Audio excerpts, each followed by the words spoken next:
Well, thank you, Melanie and Mark, for inviting me today and the great introduction, so I don't have to tell you all about my perspective on things and my approach. So today, actually, I'm going to talk about flame retardant, and actually it came out of our work as well, because in addition to some of the in-depth work I'm doing in the context of DDT and DDE on this topic, we've also been doing a chemical screening program with a particular attention to the Biomonitoring California priority list.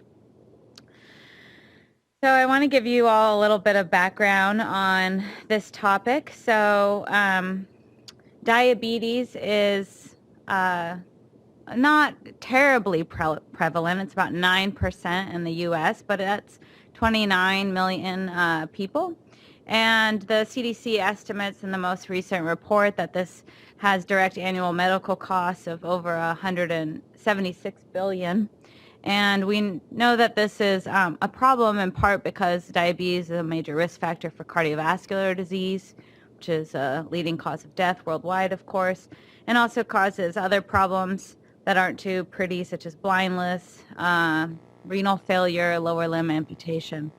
I like to show this graph on the right, particularly because you hear 9.3 and you think that's not that much, but over on the right, you're looking at lifetime risk of developing diabetes for individuals born at the turn of the century. And what you can see is that this exceeds over 1 in 2 or 50% for Hispanic women, and is quite high, looking at about 40% overall, regardless of race or sex, which is pretty staggering, and I think certainly relevant to our state and our country where Hispanics are the majority minority, as ironic as that sounds.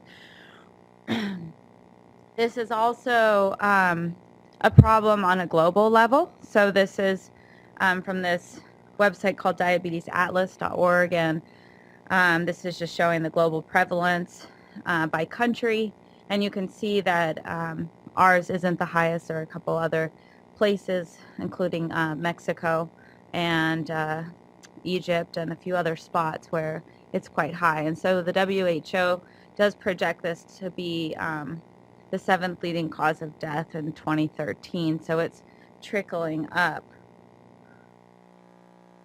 So this is a slide from the CDC, and what this is showing is the prevalence of diabetes going up over time since they started putting together these maps. If you're in this field, you'll notice that pretty much everybody has an intro talk with these CDC maps.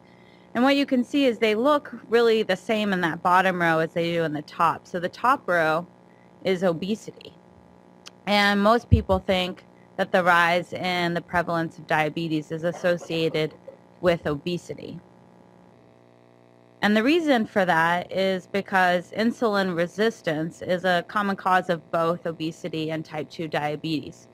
So insulin is, of course, part of the endocrine system, and insulin's job is, after a meal, it responds to sugar in the bloodstream by doing a number of different things in different tissues to effectively get the sugar out of the bloodstream. So it suppresses the liver's production of glucose. It also brings glucose into the muscle to do work, to be physically active. And if you're sedentary, it puts that glucose in your fat cells and stores it as fat, right? So insulin resistance is when basically you're eating too many carbs, too many sugars, too much stimulus of that insulin system, and your blood system gets saturated with insulin, so you don't hear the insulin signal anymore. So this is about children's health. The way I like to think about what it means to be insulin resistant is kind of like when you're the parent of a toddler and you're trying to have a conversation with your best friend, and your toddler wants something and they're nagging at you, pulling on you, and you just are like, get to a point when you're a parent that you can't even hear it anymore. And you can just talk right over it and don't even notice, right? That's what insulin resistance is, okay?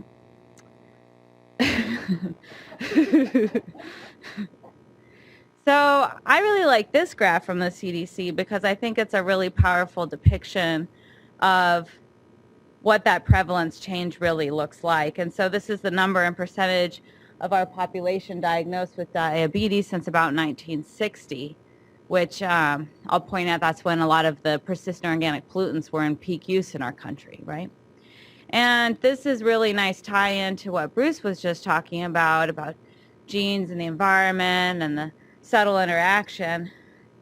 We know that based on the generation length of humans that you're not going to see a change like this, which looks not much different from the autism graphs, with just a genetic factor alone. Certainly there could be some genetic risk factor that in combination of a new environment produces a risk, and we know that this is a complex trait with multiple causes, just like everything else. So multiple causes, it's like, okay, fine. It's not a singular gene.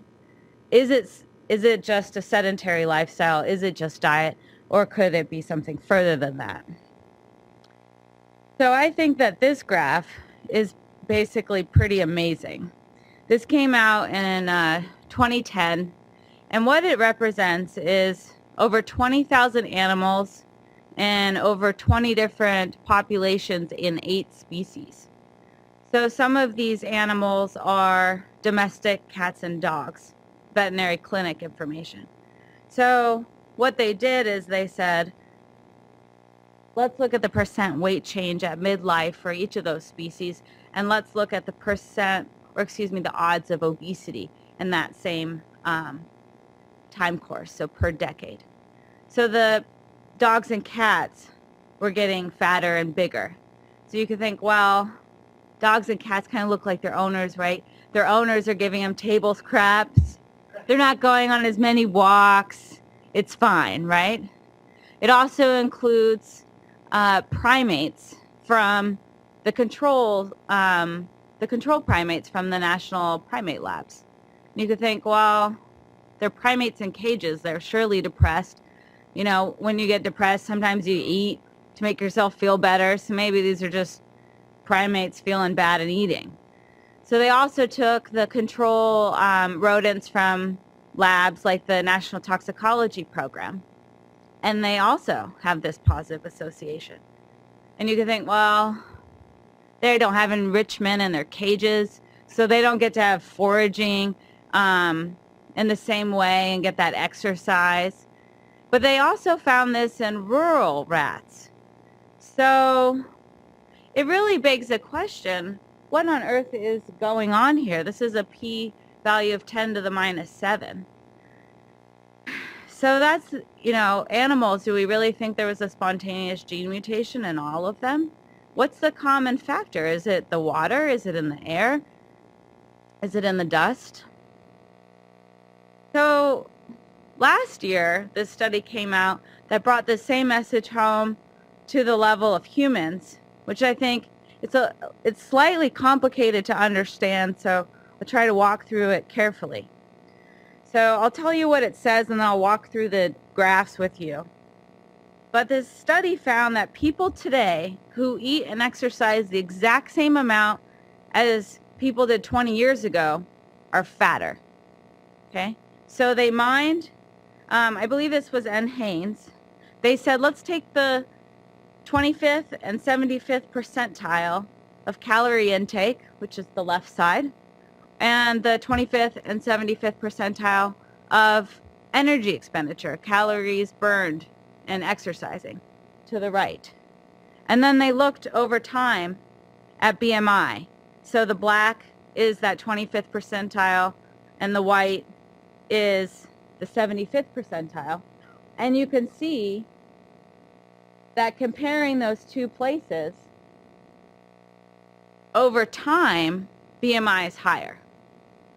So what that suggests is, okay, maybe it's what we're eating, and maybe exercise and built environment, you know, social access to not having to work too much. There's a whole bunch of concentric circles that go out from molecules all the way to communities about the obesity epidemic. But it's not all about this, right? It's the complex traits that we're thinking of. And it's really foolish to look for one cause at a time. So, looking at this kind of evidence, I think it's not so unrealistic to ask, could chemicals in the environment cause insulin resistance? And a proof of concept that I don't have time to get into today is pharmaceuticals. There are some classes of drugs that have a known side effect of weight gain. They just do. Atypical antipsychotics are one of them, and they cause it fast. I'm talking about kilograms of gain in a few months in children taking things like clonazepam, an anti-anxiety medicine. So right there is a proof of concept, well documented, well observed by clinicians, to tell us that it's not unreasonable that endocrine disruption can extend to the system that controls our insulin, our food intake, etc. So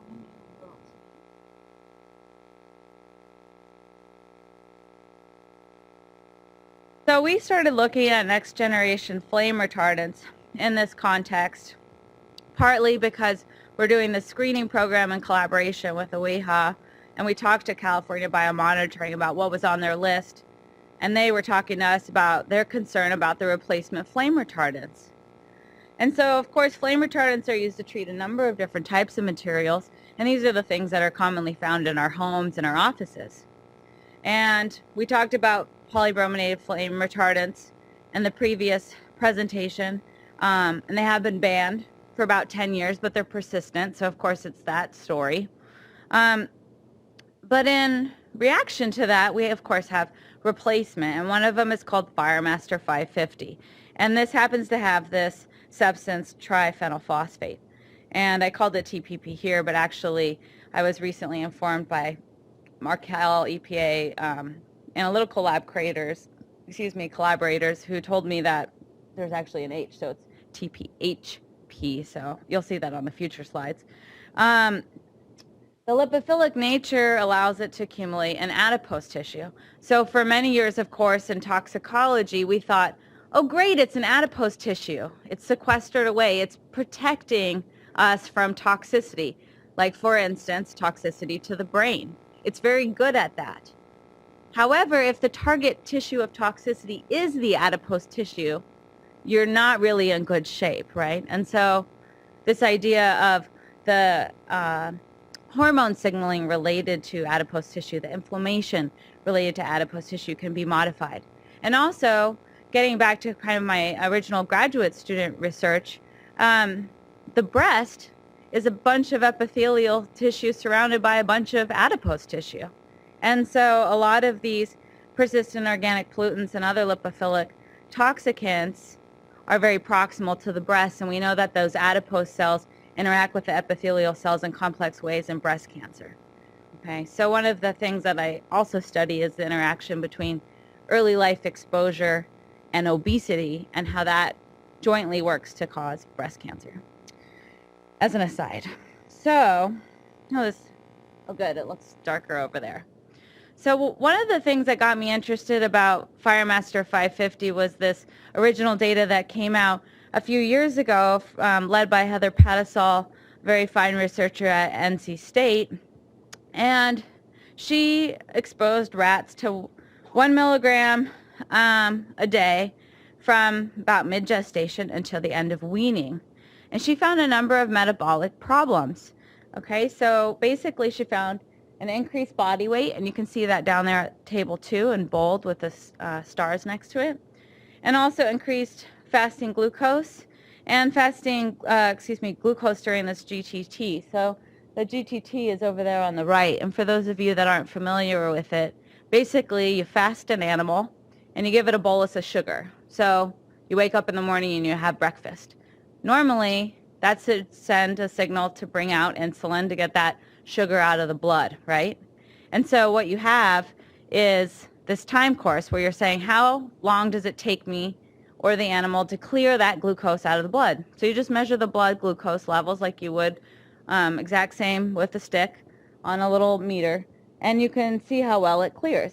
And then you can see basically that in the place where the star is, it wasn't cleared as well when they had that higher dose during development.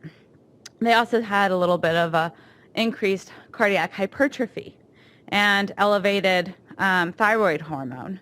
So we thought, well, That's pretty crazy. So these studies are, quite expensive, and so I will frequently only chase them at the level of long-term rodent studies if I already have not just exposure data, but toxicology data. And so I thought, well, I want to look at this a little further. And so one of the components of Firemaster 550 at about 17% of the total active mixture is triphenylphosphate. And it is a high production volume chemical at about 60,000 tons globally. And there's not a lot of evidence in the literature yet about human exposure. And I maybe have missed stuff, so if you know of it, please let me know. But we know that it is in human breast milk, so this idea of a developmental exposure is relevant in this way, and you can see some of the levels that have been reported from this one study in Asian countries. So as I mentioned before, triphenylphosphate is a priority chemical on the California Biomonitoring list. And for those of you that are not familiar with it, the Biomonitoring program has three main objectives. They seek to determine the levels of environmental chemicals in representative samples of Californians. They also help establish trends in the levels over time. And they can help assess effectiveness of public health efforts and regulatory programs by basically doing natural experiments with their over time and observing when a change has occurred. And so this is a graphical chart of how they come up with their priority chemicals in a very simplified manner. Of course, their process is very complex and multi-stakeholder involved, etc., that you can find on their website. So this work was led by a graduate student of mine, Adrian Green, and he helped develop this hypothesis that developmental exposure to triphenylphosphate would increase, there's a double increase adipose accumulate, like really a lot, and accelerates the rate of type 2 diabetes.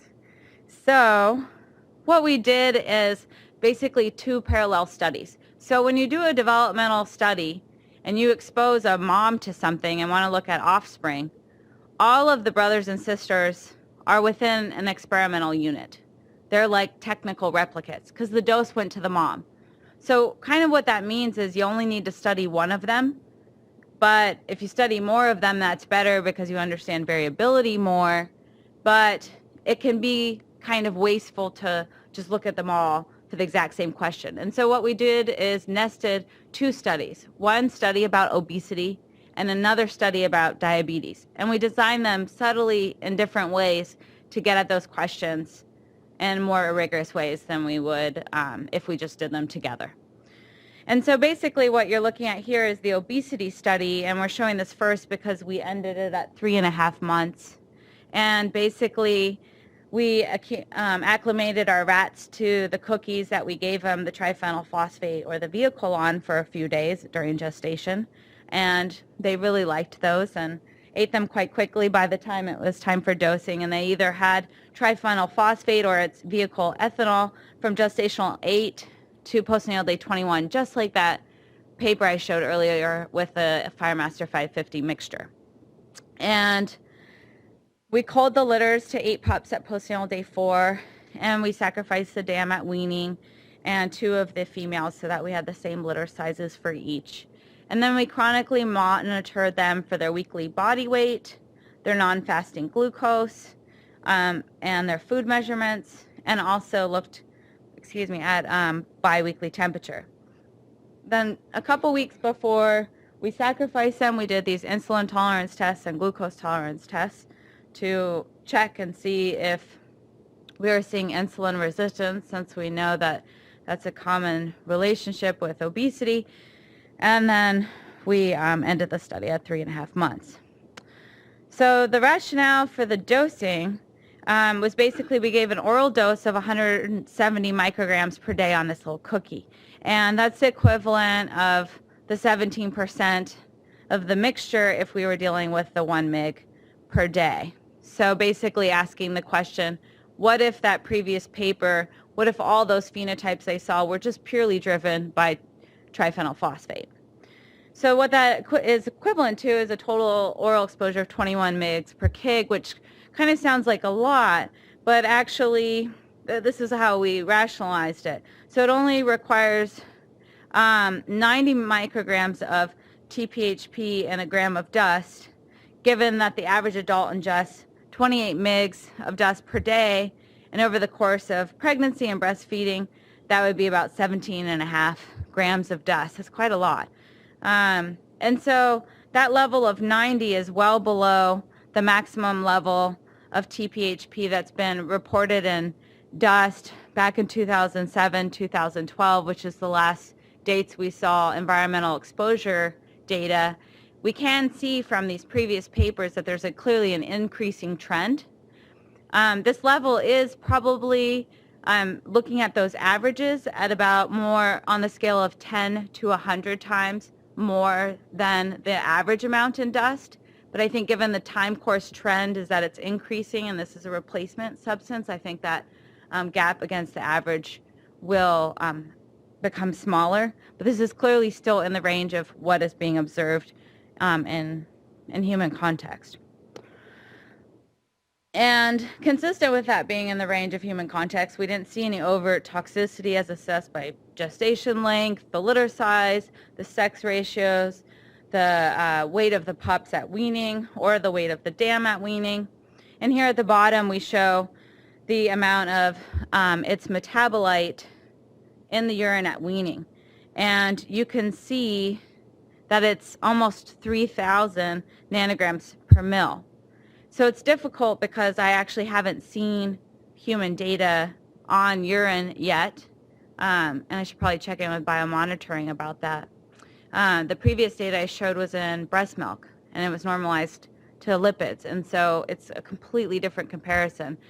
So we're really curious to see how this adds up and how there might be differences between species on things like absorption, distribution, elimination, metabolism, etc.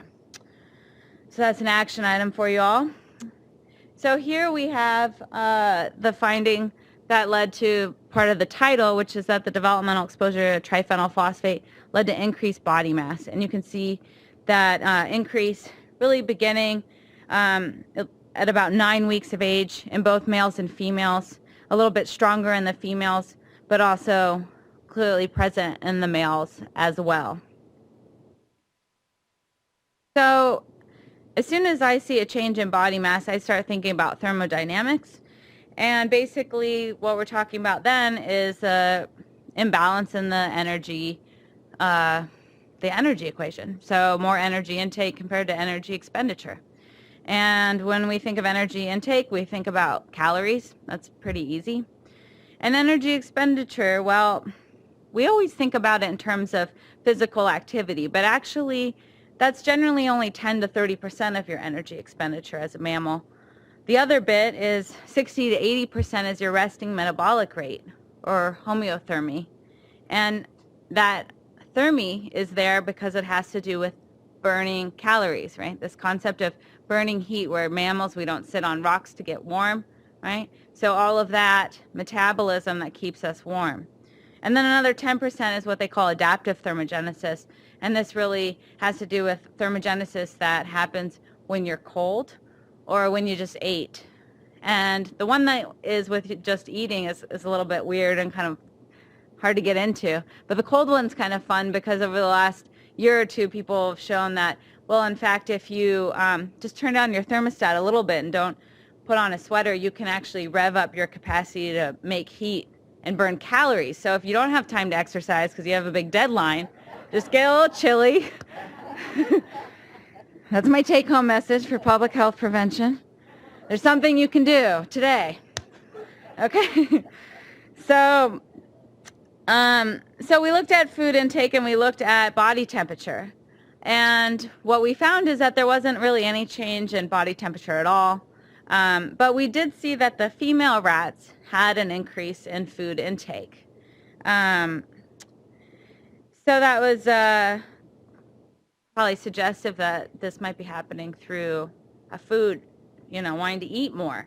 So a prenatal exposure can make people want to eat more, maybe. at least rodents. Here, when we dissected them, we weighed different depots of fat. Because the reality is, of course, some of us weigh more because we've got big bones or big muscles, right? So here in developmental exposure to triphenyl phosphate, what we see is that we have an increase in different depots of white adipose. So white adipose is inguinal fat, which is a subcutaneous fat depot, gonadal fat, which is, as you can imagine, in the tummy region, mesenteric fat. This one's the one that's most like human tummy fat, because the mesenteric fat basically gets portal drainage like the human version does. And then you don't see anything significant over here in BAT. That stands for brown adipose. It's brown because it's full of mitochondria that actually burn calories instead of store them. So what you see is an increase in the fat that stores calories and no change in the fat that burns them. So in this obesity study, we didn't see anything related to insulin resistance per se, and I'm not going to get into describing these graphs. You can see little crosses on the bottom ones in the males, where at one time point the p-value is less than 0.1, so suggesting something might be going on, and if we watch these a bit longer, maybe we would find something. But at this stage, these rats are obese and don't have a sign of diabetes yet. However, they do have an issue with a different hormone. So leptin is the hormone that's produced by fat cells that says it's time to stop eating. So you can imagine insulin is sending the glucose into the fat for storage, and then the fat says, I've got enough glucose, thank you very much. Sends out leptin. Leptin goes to the brain and says, can you stop eating, please, essentially, okay? And what you see here is that leptin is increased absolutely in the males. And this is consistent with, you have more fat cells produce hormone, you have more hormone. It's like a surrogate marker for your quantity of fat. However, there's more to it than that, and if you adjust leptin by the quantity of fat, which we've measured and could do, that gives you an indicator of leptin resistance. So just like insulin resistance, you say, oh, you're producing all this leptin and it's not doing anything. And so here on the right is the leptin adipose ratio, and you can see it significantly increased in the female rats that had that exposure to triphenyl phosphate. And then we also saw a change in Pparg gamma. This is a master regulator of adipogenesis, and it was increased in the males that had the exposure, and there was a sex interaction, and it's not as clean cut because what we're comparing is among the exposed animals, the sex effect. But you can see that there is an increase in that, so that might be playing a role as well, so suggesting that the developmental exposure to this flame retardant could be changing the way that fat cells develop. And that would, of course, have to be more explored. So now we're going to move into the diabetes study. And there's a lot of words at the bottom to tell you the details about this. But the way that we did this differently than the obesity study is that we weight matched them. So what I didn't tell you about earlier is we're using this really unique rat model developed at UC Davis called the UC Davis type 2 diabetes mellitus rat. And it spontaneously develops diabetes. And it is the only rodent model I know of that actually develops diabetes. Most of them just get insulin resistant if you put them on a high-fat diet. And so it's a really kind of clever model where you can just look for shifts in the onset of diabetes. And we know that the rats, when they're between 350 and 400 grams, will get diabetes fairly earlier, and the males get it by about 6 months, whereas the females get it 9 to 12 months later. And so we only followed males for this part of the study just because of financial limitations, basically. And so what we did is, just as in an epidemiology study, you're going to look for the effect of chemical on diabetes while adjusting for obesity to say that the chemical effect is independent of obesity. Experimentally, you can just match for it, right? Just like we have in clinical studies, matching on the basis of age and sex and da-da-da-da-da. And so what you find is that developmental exposure to triphenyl phosphate accelerates the onset of type 2 diabetes in these rats. And this graph is just to show you that we did a good job weight matching, and that hyperphagia we saw previously was not present in these guys. And remember, we only saw that in the females anyway, so that wasn't a surprise.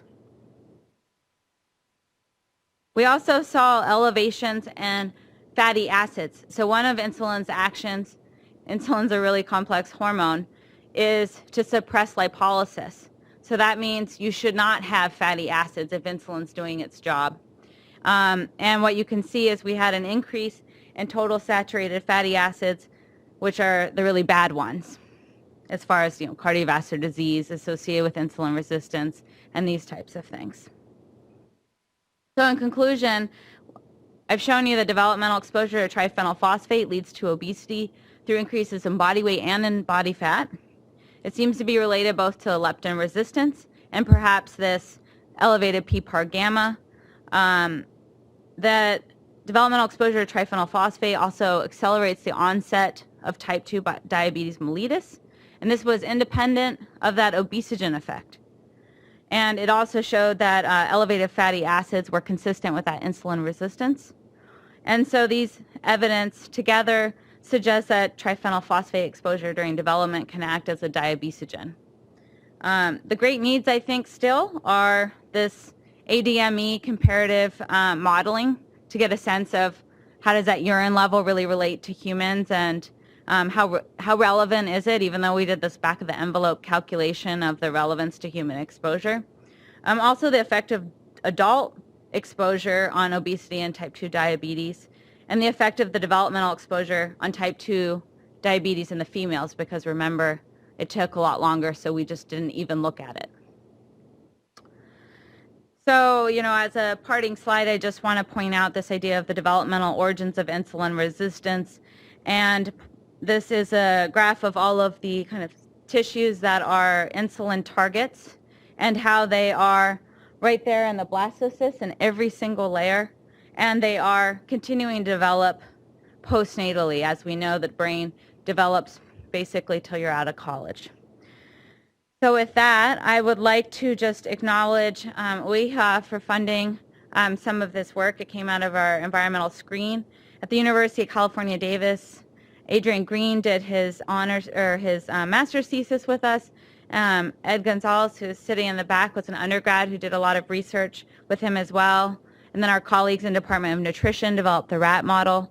West Coast Metabolomics Center did the NEFAs, and Department of Toxic Substances measured our analyte in the urine. So thanks for your attention.